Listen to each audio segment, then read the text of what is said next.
Brawl Stars and Genshin Impact. One being a kids game, the other being one mostly for weebs.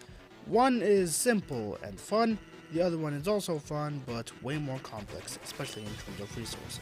They seem very different on the outside, but they are the absolute same.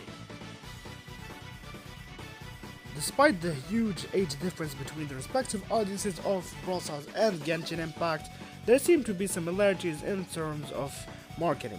One example of that is the shop. Let's say you've just entered the shop and then you're about to claim your daily and wacky free gift. Well, have you ever wondered why you have to keep scrolling so much just to get there? The answer is simple. Basically, they want you to scroll and look at all the other new offers that they have, mostly ones that cost gems or, just in case, real money, so you would think or even consider getting one of them. And in Genshin Impact and FGO, as in Fate Grand Order, which is another game that resembles Genshin Impact, there is the free stuff but literally at the end of the shop. Another strategy which is very common that they use is sponsorships or even collabs. Like how Brawl Stars did a collab with SpongeBob, even John Cena, Paris Saint-Germain. Speaking of Genshin Impact, it also did a collab with Pizza Hut. Let's take the sponsorship of Brawl Stars to Mr. Beast himself as an example.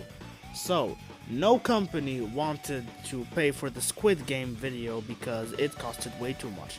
Brawl Stars decided it would be the sponsor and had to pay a whopping $3 million. However, according to a lot of calculations and statistics even other YouTubers did, Brawl Stars ended up gaining a lot more than it has spent for the collab. Mostly these collabs or sponsorships are made so that the other side, for example Pizza Hut or Mr. Beast fans, would know about the game and thus end up trying it, thus giving the game more downloads, more revenue, etc. Oh, I almost forgot to mention, one of the biggest characteristics and even most hated things about gacha games is how much they rely on randomness and gambling. The better and luckier summons, for example in Genshin Impact, usually require a nice and very reasonable amount of those hard to get resources. However, that concept, aka boxes in Brawl Stars, has been removed because, quote unquote, they wanted to make the game more skill based and the progression more logical, and rather than the game becoming just luck based, which was quite a controversial update. But as if they replaced it with anything better than those wacky star drops. Normally you can't buy them, but with the SpongeBob event you can kinda buy offers that include them with Krusty Cash. So it's still kind of a gamble. And of course, in gambling, the good stuff has a very low chance of actually being obtained. That can be said about 5 stars in Genshin Impact and legendaries in Brawl Stars. But at least that practice isn't very predatory compared to releasing broken DLC brawlers or characters generally, which automatically flip the meta in their favor. If you're somehow unfamiliar with the word meta, you can check out my Brawl Stars Types of Players Part 3, where at some point I explain what the meta is and what a meta slave is. One small point of difference that exists in the marketing of both these games is that Genshin Impact has a pity system, which basically after 75 pulls and not getting a 5 stars character, basically they give you more chance at your 76th pull. That summarizes the marketing part, but an average video game cannot just rely on offers solely in order to keep the game running. You need to have a consistent and coming back player base. So how do they achieve that?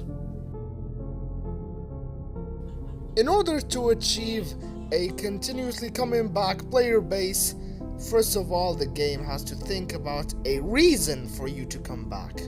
In which case the simplest example is dailies, which are small daily or weekly tasks you have to do in order to get some small rewards that help with progression.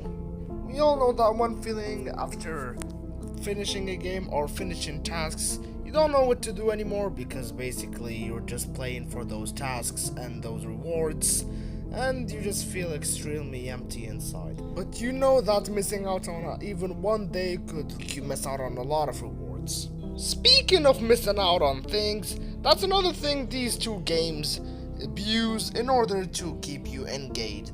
Temporary events or exclusive cosmetics, because there are a lot of skin enthusiasts like me. A game that makes a lot of temporary yet beautiful events that always bring something new to the game or chances to increase our progression is definitely better than a game that stays still with the same mechanics you've seen ever since you started playing it. And sometimes that exclusive cosmetic can be so unique that some people will definitely not want to miss out on that update or event just to get that skin, or in case it was related with the progression, they would not want to waste all those resources that could save them hours of playing. Another point is that when the game is very competitive, there will be those tryhards or sweats that have no form of validation, therefore seek one.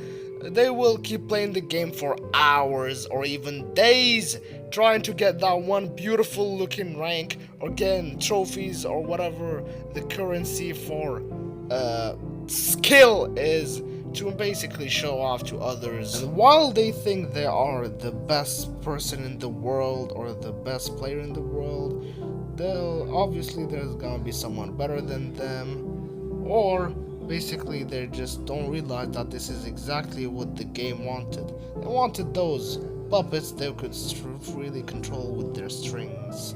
And all of these strategies of keeping you active to prevent you from asking that one destructive question: why am I doing this? Why am I playing? And most importantly, am I having fun?